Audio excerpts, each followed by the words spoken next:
the team just didn't look to be completely together a lot of the time when I saw Athletico. We saw the initiation and a lag behind of everybody else, or the damage and then a lag behind from the peel. It was mostly because there was too much counter initiation from eUnited between the Athena, between Nox disrupting people with the silence. Whether or not you root them doesn't matter. Just like even half a second silence to 1 second, having to reposition yourself away from the cloud stops your whole momentum. And I like the idea behind Morgan Ratatoskr. That double rat ult could be intrusive, and I think that Athletico couldn't get the ball rolling because they had to deal with the Chernobog. Giannis, #1 ban here from eUnited. Athletico on the other side, taking care of the global pressure as well, says no to Athena.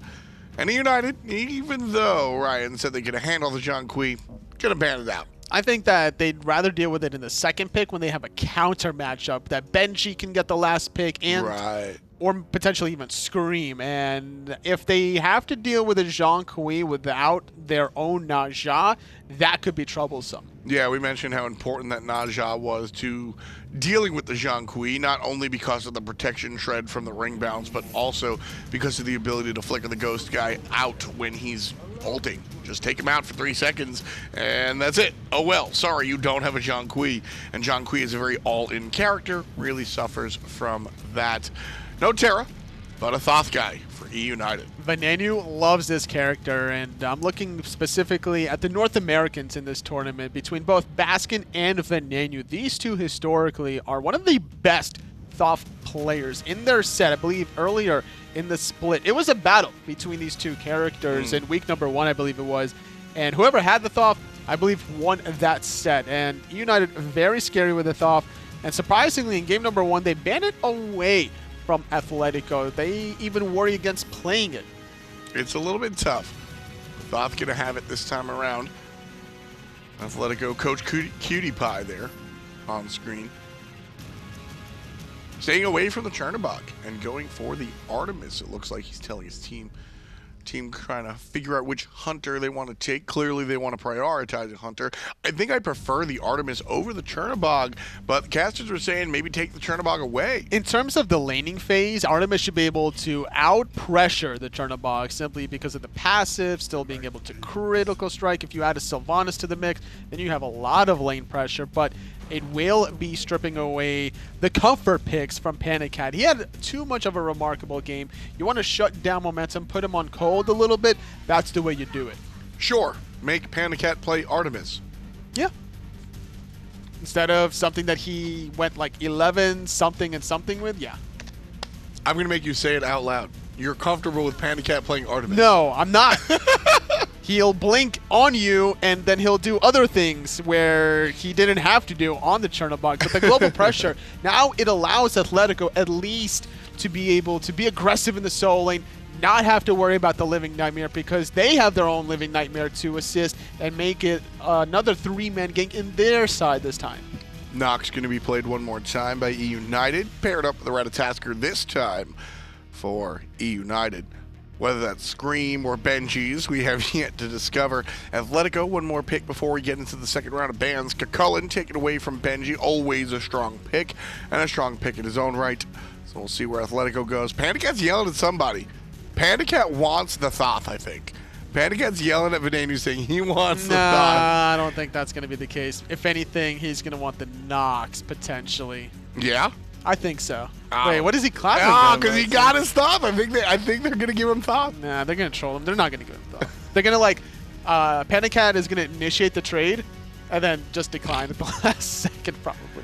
Kumbhakarna, the guardian of choice here for Athletico, likely to be the support player. We'll see if it winds up in the solo lane like we see sometimes. But with Chulainn picked, I think we already know where all of Athletico's picks are going to go.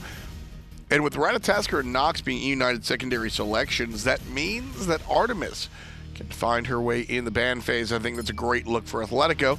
And eUnited going to ban out the Morgan. Now, between these two majors that eUnited already locked in, there has been some Nox supports in the past, specifically out of Addons, and that could be something that eUnited run here today.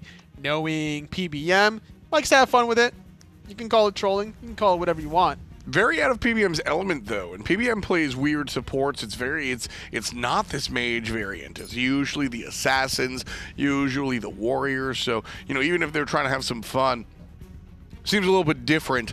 But, like we saw game number 1, certainly going to keep our eyes and ears and everything else open. Hebo, Morgan, banned out by eUnited. Khepri and Artemis, banned out by Athletico. Looks like Athletico doing some homework. Rising Dawn is annoying to play against, to be fair, and if you're going to have a backline penetrating composition, so if you go Mercury here, if you go Serqet, you don't have to worry about the secondary life from the Scarab's Blessing. I'd like to see the Mercury specifically against the Nox. Basic attack characters obviously do well into silence-oriented characters.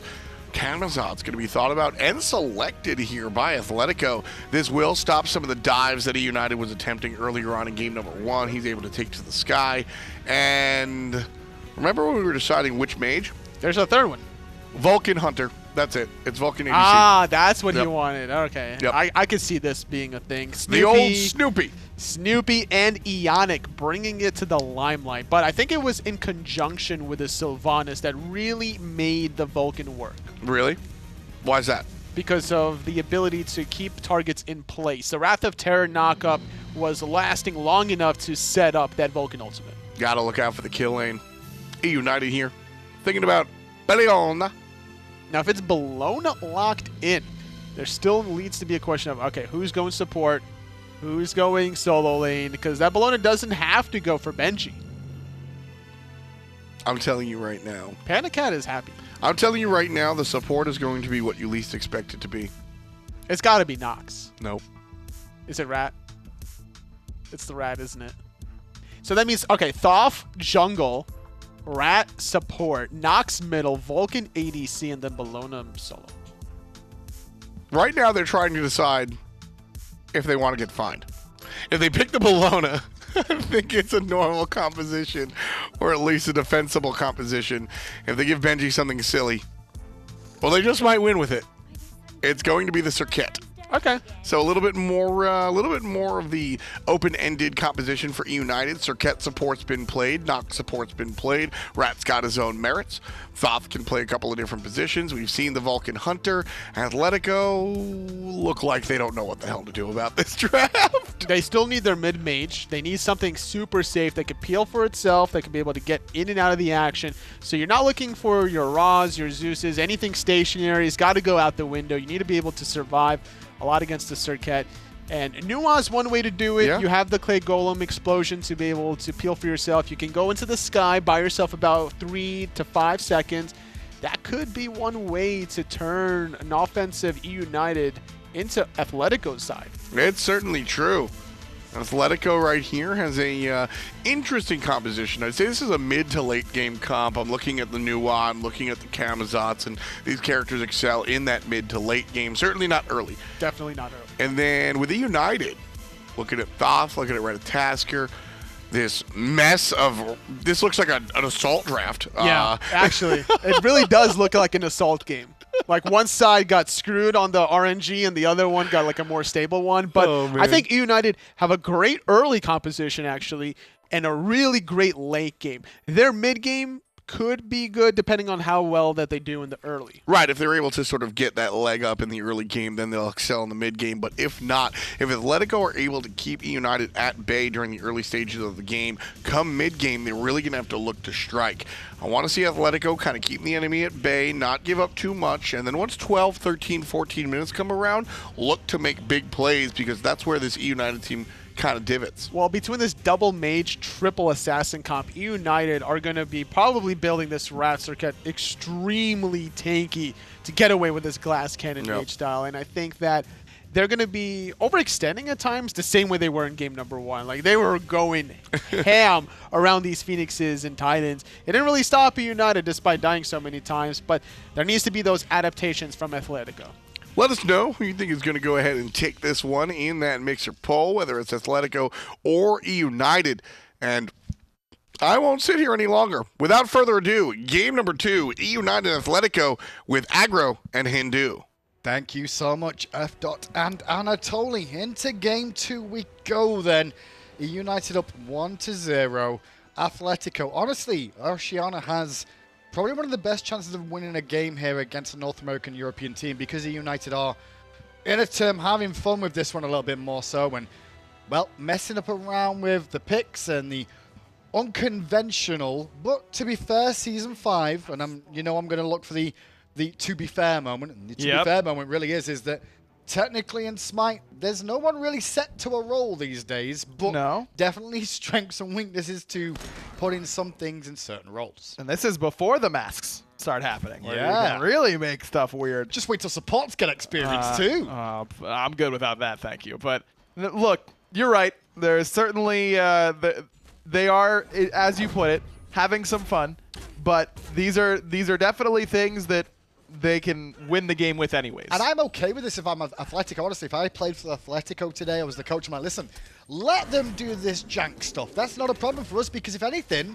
they're the ones that may make more mistakes because we're just playing standard compositions we've practiced before. For sure. I'm definitely happy with this if I'm Athletico. I mean, this is the, like I was talking about with Energy earlier on up against SEA, you're not going to beat them when you're both playing traditional Smite. It's usually more traditional, the kind of common thought process is for the underdog team to try something janky and weird to throw off the team that's favored. But in this case, the favored team is kind of doing Athletico a favor in that regard by throwing something odd at them.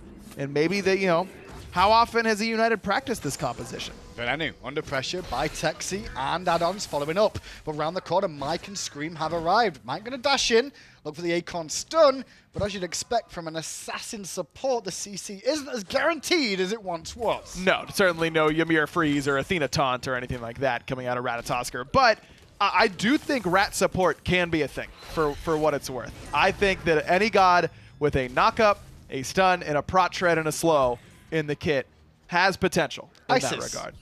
Yeah, I think Isis can do a lot of the same things. I've always been no, I was in a negative way. Like I'm a big fan of Isis because she also has that passive that really helps out your team in terms of sustain too. PandaCat playing the Vulcan though, we've seen this before, so it's not ridiculously out there, that's for sure, as Zaze going up against PolarBearMike. And to be fair, if this was actually Mouse Esports playing right now, I wouldn't be surprised. Oh, I wouldn't be surprised at all. This would be another run-of-the-mill Mouse Sports composition right now. And, see, we get a lot of time to talk to these players sitting around, during Media Day yesterday, and a lot of good things said about Mouse Sports among these players. They are a respected team these days, that's for sure. Well, Mike and eUnited not giving enough respect to Athletico there in the dual lane as his beads were forced out early on. Still the emblem available for Mike, and he may have to use it soon as the strike was about to come out, but it wasn't groggy enough to catch Mike, who dashes away. Another horrific emblem for PBM, and no sprint this time for Shank, which is surprising because especially knowing that this is what PBM went for in Game 1, you're already incentivized to go for sprint because it's so versatile at level 1. It can get you out of danger. It can let you chase down another team who's trying to get out of danger. It can let you rotate faster. There's a million things sprint can give you, where Shell is very binary. It's either saving you and doing good stuff, or it's just delaying the inevitable, and it doesn't feel that good to me a lot of the time. And especially knowing that PBM is going for the horrific emblem, where you need that slow immunity to really come through with the sprint. This is great kill potential now for PBM with this item alongside PandaCat in lane. Really surprised by Benji go for that meditation at the start of the game, though. That's really just out there, I will say. You want beats, you want Aegis on a Thoth as the game goes on. Granted, if you solo lane teleport, but meditation is just a little bit too far out there for my liking. We'll see if he does end up getting punished for that as this game continues, or it ends up baiting Athletico into some awkward spots because they don't expect it. A lot of solo laners these days have been trying to move away from teleport. Deathwalker's been really anti-teleport for a while now. I agree with Meditate being a good item for solo lanes, but not top solo lane. That's where I'm at. No, I can agree with that because it's percentage-based, right? And then you have lower percentages with a mage. And ooh, Venenu threads the needle in the mid lane to Tekzy, who has the beads. The leap is good, though. Venenu going to jump inside Serqet and gets the way. The poison was good. The minions are doing work to Tekzy, and he's still going to survive. Wow. Barest amount of health, but first blood for eUnited and Scream in the jungle. Tekzy should count as lucky stars that poison didn't spread to him because he was awfully close by whenever that last breath detonated. Mike under a lot of pressure there. I'm surprised by Zaze and Shank just walking away from that engagement. I felt like they had a bit of a window there to be aggressive, but I think the horrific emblem from PolarBearMike just slowed them down momentarily. PandaCat now level 5 as he returns to base. to more than likely get those boots online. I do need to correct something I said earlier. I said meditation is percentage based, but that's only for mana, so it is a flat heal for health, so it's a little bit better. But still, I do think that overall, I would have much preferred an Aegis for Benji. I think that gives him much more survivability, specifically against the Camazotz. I mean, meditation is there to try and bait out a little bit, also to let him sit in lane forever. It does a lot of things for you, but Aegis would have provided a lot of survivability. Addons with a good step to the right there after landing, just to avoid the damage out from Venenu. PandaCat chasing Zaze out of lane here as into it comes PolarBearMike, looking for the kill, but into the sky he goes with the Living Nightmare. The question is where does he land? Solo lane. But Benji has ultimate? I don't think Benji realized how low Zaze was going to be there, because if he did, I'm pretty sure we would have seen one of the classic Benji 2v1 scenarios and a gank potential. Tekzy, though, going to punish PandaCat, and PolarBearMike could be in trouble too. Overextension from eUnited could be punished, but Scream is round the corner. I don't know if he's going to be able to save him, though. Great madness there, and last breath just to ensure it. Ben has ultimate, and it hits Tekzy right on time. Not just him, but Shank too, and with the silence, it will catch the throwback. And that's going to say good night, sweet prince, for Shank. Neither of them want to hit him so they can get the last hit, but Venenu, well, he had the patience. That's the fun that I can appreciate right there. Doesn't hurt anyone, it's just, you know, a little bit of gamesmanship between the two of them, and ends up working out A-okay for eUnited either way.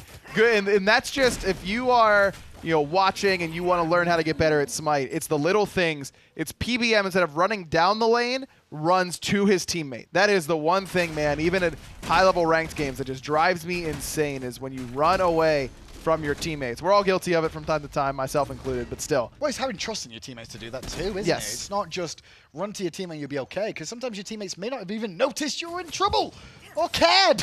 Or yeah, exactly. Who cares about that guy? I've got a speed buff. Yeah, you already know. It's always a jungler. You already know. We don't need to help that out, or a red buff even. Well, 7 minutes in, right hand side though, Athletico. Getting a bit fancy here. Benji's in a bit of a pit. Going to take some poke, avoids the stun to Tekzy, but cooldowns were utilized, and that means he's going to have to fall back to lane there. Shank, though, looks for some aggression. Instead, he eats a silence on the root. Tell you what, one thing, playing a Guardian, playing support, it's not fun to go against Nox. Let me tell you, from the Mage's perspective, it is also not very fun to go against Nox. As a Guardian, though, generally you have to be in melee range, and at that point, you're going to get hit by multiple things. Scream taking on 2 in the jungle, make that 4, I should say. Okay. Bit more than you could chew, although Tekzy's still alive. As the dunk down came in from PolarBearMike, it wasn't enough for a kill. Venenu in an awkward spot too. Addons there for the backup, but Mike going to go to Addons and find the kill. Tekzy forced out of the fight, just trying to get the speed buff. Venenu still 1 hit, but Shank's 1 hit. Make that 0 hit. Zaze's here with 1, looking to do his own PandaCat impression for the double, but Oscha will pick that up. And Athletico, well, they're still relatively even in this game. Benji didn't use the ultimate, even during that great 2-man knockup by PBM, even when Scream is surrounded by 4. That was a great opportunity for Final Judgment, and he just didn't use it early enough, because right after that, Oscha did a great job of separating him from the fight. I mean, that was absolute perfect solo lane play by the Chulainn to just force the mage way out of that fight, especially the one that can do as much damage as Thoth, even in these early stages. Well done by Athletico solo. 9 kills then in 8 minutes. No goal furies just yet so far in this one.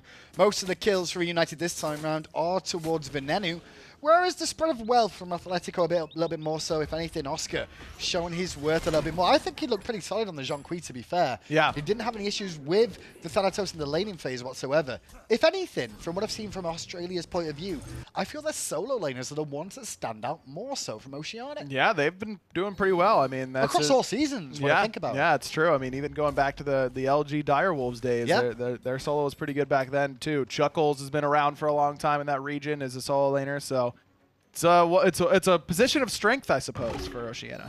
Zaze under pressure in this dual lane by PandaCat and, of course, PolarBearMike. But there's 4 members of Athletico just hovering around the jungle for a moment, making sure there was no invasions going on. They're trying to focus on securing their left-hand side and also pressuring the right-hand side. Confidence in Oscha to now start proxy in this wave between the Tier 1 and Tier 2 and putting the pressure onto... well, basically onto Benji, but he doesn't really care. No, and because he's got that range at this point, and has a long-range dash to get away. So I'm still not sure if it's Oscha or Oscha. Yeah, I was wondering, because I wondered if you asked him, because I've been saying Oscha this whole time, but that's just, I think that's an American thing. It might be right. Oh, did he hit it? He did. You know, he did his best basket impression from downtown, but Addons will survive. However, Mr. PolarBearMike is looking for the cleanup kill. Addons will fall before he can get away, and Shank is upset about that, going to try and punish him. However, Venenu is around the corner to support, and Shank needs to be a little bit careful here. Zaze is using his ultimate very defensively as well, I think just to give a slow to maybe catch up to PBM in that spot, because he was incredibly low, even when he went up to that Living Nightmare juke. Not there from Ven. Instead, he'll use PBM as an escape vessel. Well done. That's one of my favorite parts of Nox, and watching Nox players is how they use that shadow step in order to get in and out of danger. It's the little things. It's the fact that if you're backing and you've got a half a second left, you can Nox dash into them and you get traveled back to base with them, so you don't have to spend as much time backing. Ooh, Oscha under pressure, going to take a lot of damage there. The poison taken away too, and that will get the kill for Screammmmm, giving him his second of the game. Venenu, though, played quite a bit of Nox. Is this something to kind of show the other teams like, hey, I may play this? Yeah, I think so. I think it's something that teams will have in the back of their minds, especially when you play it 2 games in a row. And especially when it's a god as disruptive as Nox. I mean, we talked about it already. This is a god that can make you not want to go for certain picks. Oh, Zaze takes a lot of damage there from PolarBearMike and PandaCat too. Had to use the beads, a little bit worried about the CC that could have come out from PolarBearMike just as the purple spawns too. And the tier 1 tower is under a lot of pressure. Tricky one there from PandaCat. I like the idea behind it, though. Didn't see that Zaze had retreated all the way to the tier 2, way ahead of PandaCat in that regard. And oh, bait. Addons walks around the corner, and good little side steps again from Addons, just to sidestep to the right, predict where Venenu's going to go. But Venenu still wants to take this one. Happy that he missed some of it. Good ultimate, though, out from Addons too, just to avoid the additional damage. But man, full CDR Nox is absurd. I mean, it's because it's 50% even with that Chronos Pendant. Ven has thrown 3 ultimates in like 2 minutes. It is up that often. And Night Terror is so insane as is. I mean, this is one of the best ultimates in the game, bar none. It is absolutely nuts. It does tons of damage, huge range, lasts forever, can't Aegis the entire duration or even close to it, and it reduces your damage output. Looks like we could see some pressure onto Zaze, who's going to fall down here in the jungle. There was a pinch attempt from him and Shank towards PolarBearMike, but if anything, Mike knew what was going on there and set it up for Screammmmm. They'll steal the red buff on this left-hand side, also secure themselves a tier 1 tower. Meanwhile, Shank now going to get ulted in the mid lane, thrown in towards Venenu. The silence damage doesn't land, but there's enough damage still there to pick up the kill, although Tekzy could turn this around and find one back. Oh, Oscha here as well. Ven really low on mana, but again, uses that dash perfectly. Now PBM can leave him in the fight for a minute, but Oscha doing good work, forces both of them back. But Tekzy going to fall down to Screammmmm, but Venenu's still alive. Oscha stunned in place by the silence, but still picks up Mike. The tower shot comes through. Screammmmm can clean this one up for a double. On the back of this, though, PandaCat going to be doing the speed buff on this right-hand side. It's not working out well for the Oceanians. No, not right now. I really like that presence of mind by Ven to not use the turnaround 1 because Oscha had the Thorns active. That would have done, I think, enough damage to bring him down. Instead, he just relies on the fact that he's going to take some damage from the Thorns in the middle of the Trouble Puddle, but there's not a whole lot he can do about it. Let it happen. He survives with very low HP, and he's only sacrificing his support, so who cares? Well, we have how this game's going. It is a best of 3, and if United win this one, they'll move up in the upper bracket to face off either against Team Rival or Black Dragons, which is going to be a very telling game between those two, that's for sure. The loser of that one will face off against Athletico if this goes the way this is going here so far. And Black Dragons may be looking on as well as Rival going, okay, we know we may be quite comfortable here. Yeah, I mean, they've had their moments. I do think that Tekzy has played pretty well overall, though not as much in this game as we saw in Game 1. As PandaCat a little wide left on a couple of these abilities, but will eventually backfire down Zaze. Mike went to the sky there just to help out PandaCat, just in case it was required. There was a rotation coming. Good use of the ultimate by PolarBearMike. It looks like nothing in the grand scheme of things, but it's funny enough, it's really solid. Ooh, Screammmmm has to blink away because there was an ambush waiting for him in that right side mid Harpy. Decent damage onto Shank, but here's the problem with that early CDR rush for Ven is that he has not only very little damage, but very little pen on top of that. Still a 5k gold lead, though, for eUnited as Screammmmm comes towards mid, looking towards Addons, jumps through all the damage and gets as much up as he can to Addons, but the ultimate from Venenu couldn't find a home. It would have been certain death for the mid lane from Athletico, but the turnaround could be here. Oh, Oscha, great rotation once again, has the knock-up, looking for Venenu this time, couldn't catch him last time, but Zaze will put a period on that one. Tekzy claims one for himself as well. Great rotation. Oh, the ultimate out from the Vulcan won't do Nice anything dash. because Zaze dashes in and out of the wall. Benji, though, picks up Addons in the mid lane. He's the only one back here to defend. Not necessarily the tankiest bird in the world, but he's going to be able to stand tall enough in this lane with that artillery cannon that he's got to clear out these minions. Does Benji know he has an ultimate? I don't think he's used it yet. He's there for defense more than anything else. He needs that Might need defense it now, though. Here we go. Chulainn the final judgment off the mark, and he didn't really find a home he was after there, but Oscha gonna stand around too long and get the kill. Tekzy doesn't have that ultimate, but is still okay. Not a lot of damage available for Screammmmm at the moment. His ultimate was still on cooldown, so Tekzy's able to escape as PandaCat hits over to level 15. He has been solo farming all game long. And I do think that's something that you can look at if your team's trying to prepare for eUnited, you know, if you're a rival, is that things like that, where you're just leaving your hunter alone the whole time, sometimes that's not necessarily the plan just because you have been, you have this weird sort of composition, but that's just what you've been practicing, and it can kind of tip off the opposition almost. I wonder if they're going to try and prepare for it, that PandaCat will likely be alone in lane from, minute 5 or 6 on. It's possible. Venenu in the mid lane, though, still happy to pressure. And as we said, he's the only one that really played the same god twice with this knock so far. Still early days, so it's not necessarily guaranteed he's going to be looking for that, but it's definitely something the other teams need to think about. Gold Fury started up for the first time. Now eUnited looking to secure this one. No one really in the area from Athletico to defend, and that's just going to tilt the gold lead a little bit further into the favor of eUnited.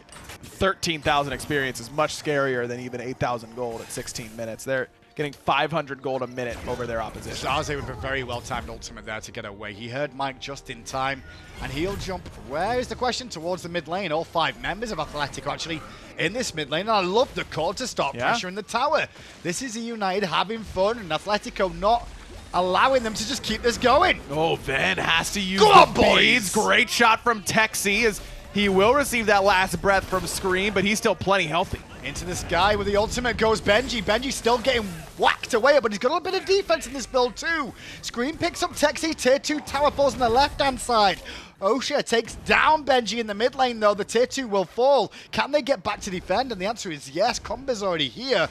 And PandaCat has to recognize he can't hang around much longer. Screammmmm with the blink will pick up Addons for hanging around. Okay, but Athletico showing some signs of life there. I agree with you. I love that call from Zaze to go towards mid, and that's premeditated, that everyone else is there from Athletico, and immediately they just start grouping up and pushing. No sense of trying to defend a tier 2 from eUnited at this point. I mean, they are down way too much for that, but if eUnited's going to leave the door open for you to take an objective of your own, you have to take advantage of it. In the grand scheme of things, that tier 2 tower in the mid lane that Athletico took is worth more than the tier 2 in the left-hand lane that eUnited got, just because that gold is so vital to finishing off some more of these items for Athletico to try and stay relevant in this game and not let it get ridiculously out of control like game 1. I'm not saying it isn't already.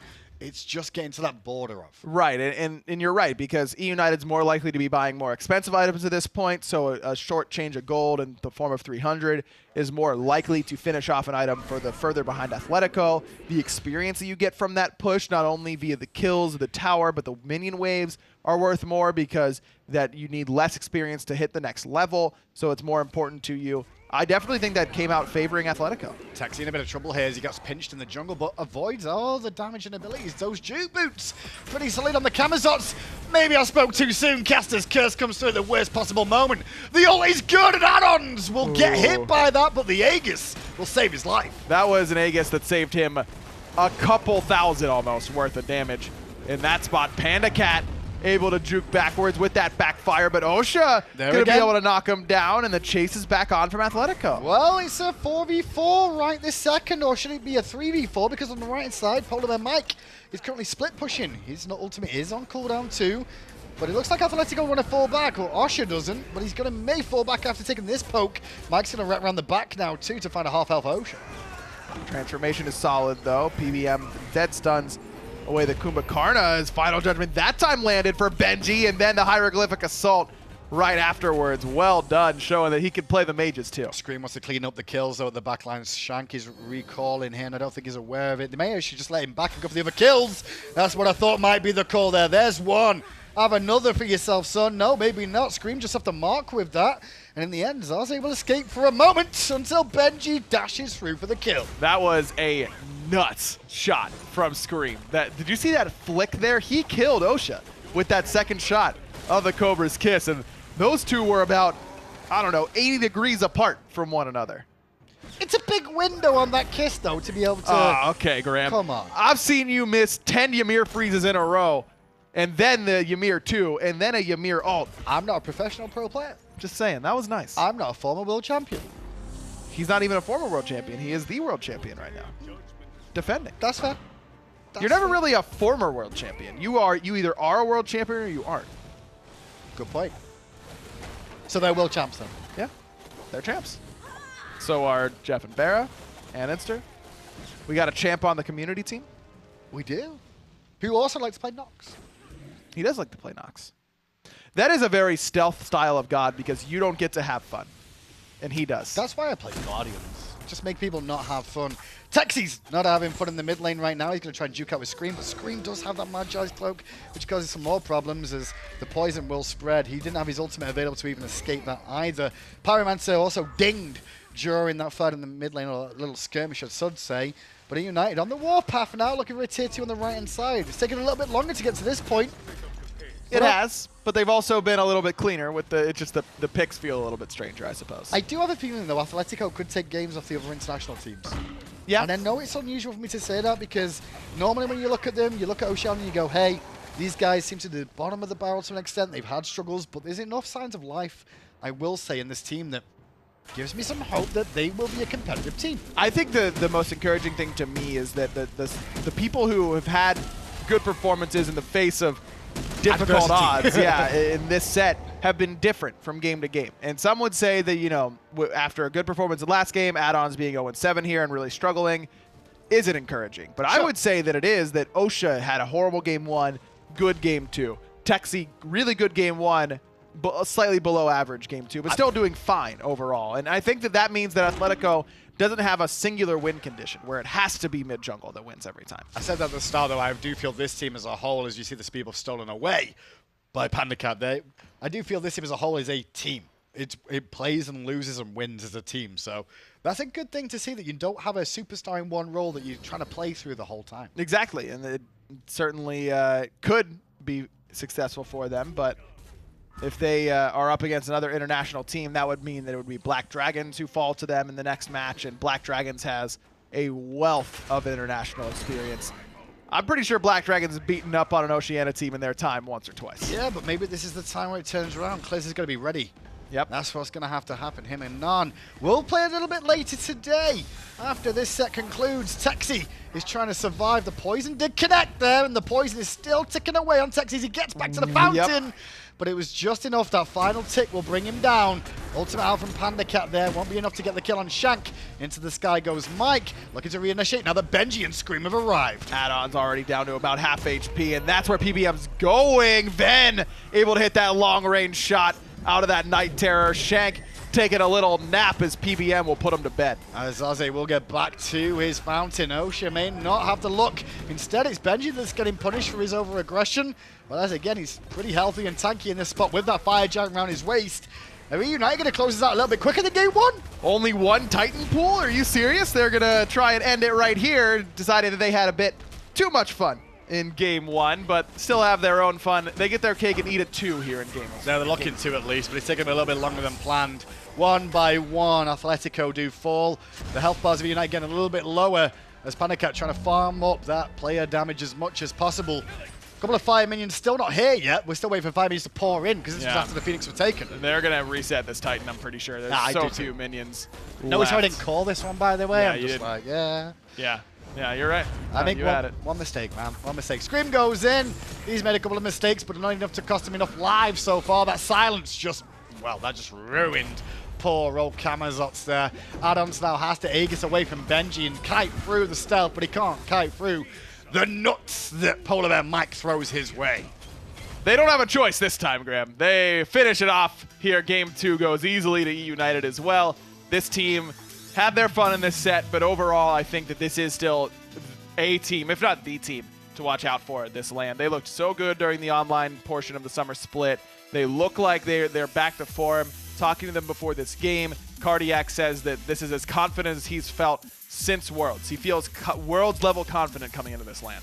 Honestly, Athletico there, I'm not actually all down on them right now. I actually felt really good about that team, and it's been a while since I've seen an Oscha team. I'm like, hey, they could actually do something. In their heads right now and how that went, they probably don't feel that way. They probably feel pretty disappointed with the performance, but there was a lot of positive there hidden amongst the negative that was thrown their way. Look, it's so hard to come to your first LAN and live up to your own expectations. It is a very rare where I think that actually happens, and when you're going up against talent of this level for eUnited, it's that much harder for Athletico. So I agree with you. I don't think that they should be, ashamed of this performance or anything like that. It's clear that this team is the best at Oceania for a reason. You can tell that they've got some things working there. It's just this is their first foray into the international scene, and competition's a little bit better here. Well, they do slip down to the lower bracket, but you guys at home get to vote for who you think was MVP for that game. Wasn't just PandaCat this time around. No, but it was just Scream, pretty much. I mean, what did he finish? Like 12-1 or something like that? Yeah, it was. I think that one's pretty easily Screams. It felt relatively that way as well. So into the upper bracket, eUnited move on to face off either Rival or Black Dragons, which will be up next. But first of all, we're going to throw to the desk to break down that game 2. Thanks a lot. I caught it. See through it. Oh, wow. I caught it. Just like that. Wow. One try. One shot. There it is. One opportunity. You going to rap for us, Tolly? No, there's 2 opportunities, though, left for Athletico as they drop to the lower bracket after this one. eUnited having a ball. Yeah, they certainly went all the way out. And you know what? This is kind of fun because, eUnited had some fun, but they had that safety net of Scream.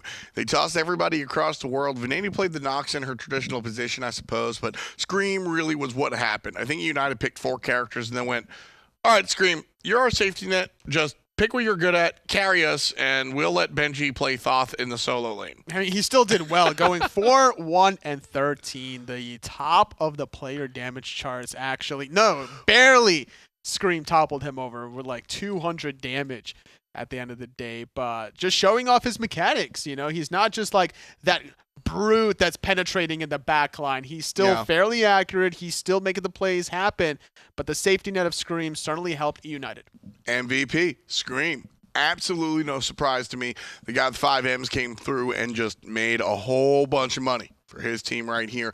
Just on top of the world, Scream. Look at this one, just taking care of business right here, combining with the middle laner, blowing the tank on up, and just able to continuing on. That's a lot of dots if you're trying to smite on between the Serqet and the Nox. It's really hard to deal with if you don't have Warrior's Blessing. Yeah. It's not like you can go Bulwark of Hope in Season 4 days. You have to invest in that blessing, and once you get into one, you can't switch it out.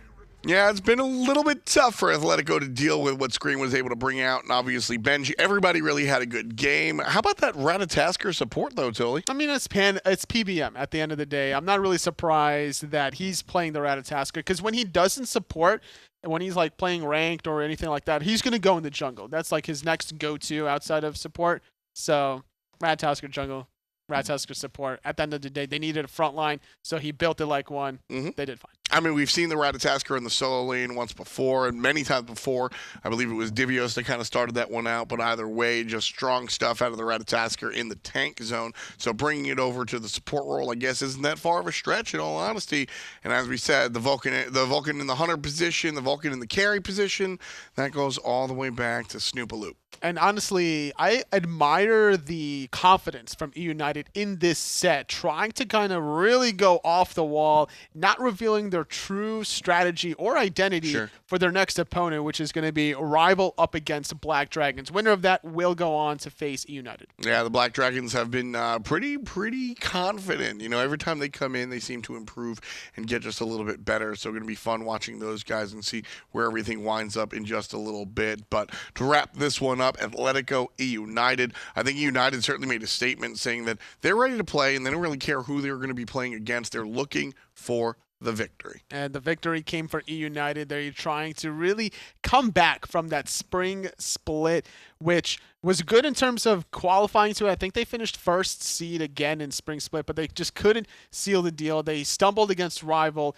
And honestly, if all things goes according to plan, like if all these international teams fall to their North America or European counterparts, we could see another eUnited versus rival rematch. Certainly possible. I mean, everything is lining up to be that direction if rival are able to win just a little bit later. So certainly something to think about, certainly something to look towards with eUnited doing what they've done. It's kind of hard to really grasp what eUnited will bring in the later stages because, like you said, a lot of teams kind of hiding their strategies right now. And I think that out of all the teams out there, that eUnited probably have the most diverse playbook. Yeah. Being able to switch it where they're leaning on Benji, leaning on Venenu, leaning in the dual lane. They have every single lane covered, I think, and then some. Yeah, I mean, the Hunter's been able to do it. PandaCat, very, very simple. Some of the other players, a little bit more advanced.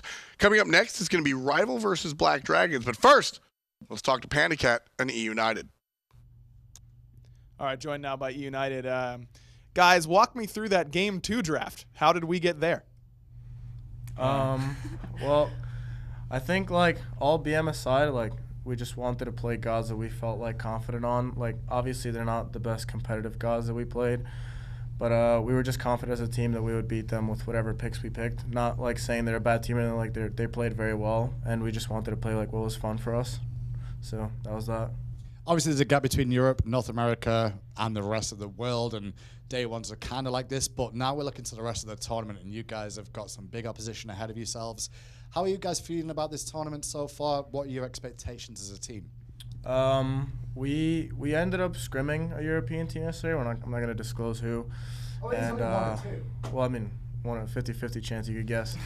But I feel the scrims were really successful, whether they were trolling or not. Like, it's hard to tell, but if we play like we did in those scrims, we're going to win every single game for the rest of the tournament.